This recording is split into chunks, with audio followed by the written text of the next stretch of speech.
Hello, I'm Kimberly Yvonne, and today on Mohawks Ignite News, I'm joined by Alison Walsh. She is a Burlington broker serving the Golden Horseshoe area, and today we'll be discussing rising interest rates in Canada. Thank you for joining us today, Alison. You're quite welcome. Alison, us Canadians recently got the news that the Bank of Canada has increased its policy rate. Can you give us an idea of how this could possibly affect homeowners? Absolutely. It affects homeowners, but it depends on whether, one, they're in a fixed mortgage rate, okay? If they're in a fixed mortgage rate, it does not affect them. But if they're in a variable rate mortgage, then their payment is going to go up. Or if the homeowner's mortgage, whether it's variable or a fixed mortgage, is up for renewal, then the mortgage goes up. So kind of let me explain to you the differential between a fixed mortgage and a variable, and that'll clear some things up. All right, so a fixed mortgage. You get a mortgage approved, and you agree that for a 5-year term, your interest rate is going to be 2.5%. Okay? So for 5 years, you've got an interest rate of 2.5%, and for 5 years, every month, your mortgage payment is the same. Okay? So you're locked in for 5 years. So if the variable, the prime bank rate goes up and down and does whatever, the person in a fixed mortgage is not affected by that because it's exactly what it is. It's fixed. It stays the same for the 5 years. Now, a variable mortgage rate goes with the flow. And what that means is if the Bank of Canada rate goes up and that changes the variable rate, then your mortgage payment will go up. It goes with the flow, okay? So that's why when you ask me how does that affect homeowners, well, if you're in a fixed mortgage for 5 years and you've got 3 left on it, nothing's happening. But if you're in a variable mortgage, then your mortgage is going to reflect those changes by going up. And my third point was if you're in a fixed mortgage or a variable mortgage and you're up for renewal, that means, okay, in 2 months, you are,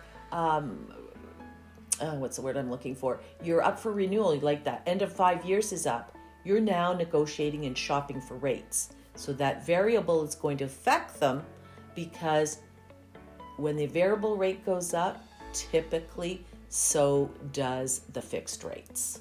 So that's how it changes. Variable means your mortgage payment goes with the flow. A fixed is it stays the same for a period of time. Yeah, that's great. And why would a homeowner take out a variable mortgage versus a fixed rate mortgage?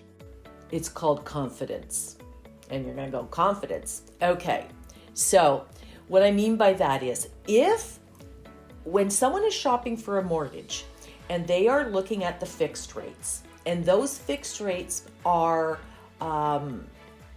high and the variable rate is low, they may take the variable mortgage because they're betting that the possibility of those rates are going to come down. They're playing the game, okay? And so you have to have confidence to do that because you're playing the game, just like the stock market.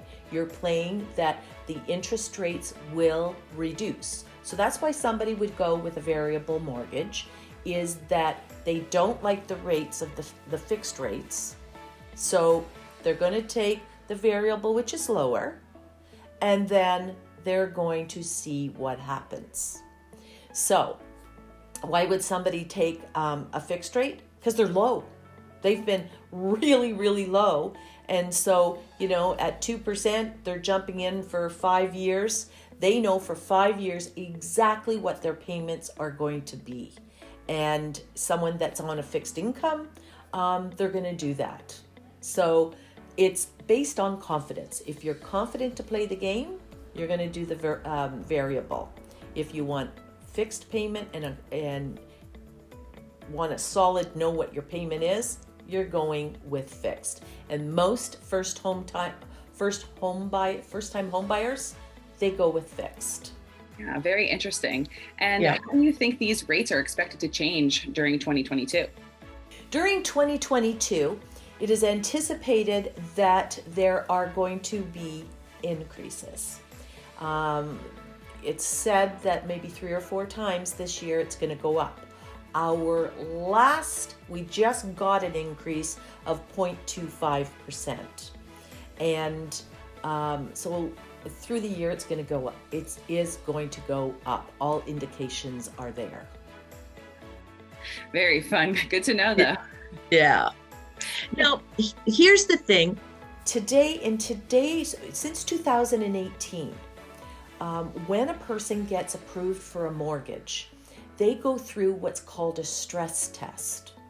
And what that stress test means is that the person has to be approved at a higher rate than the one that they're taking out.